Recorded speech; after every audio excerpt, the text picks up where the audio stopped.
श्रियकान्ताय कल्याणनिधये निधयेऽर्तिनाम् श्रीवेङ्कटनिवासाय श्रीनिवासाय मङ्गलम्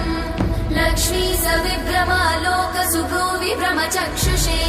चक्षुषे सर्वलोकानां वेङ्कटेशाय मङ्गलम् श्रीवेङ्कटाद्रिशृङ्गाग्रमङ्गलाभरणाङ्ग्रये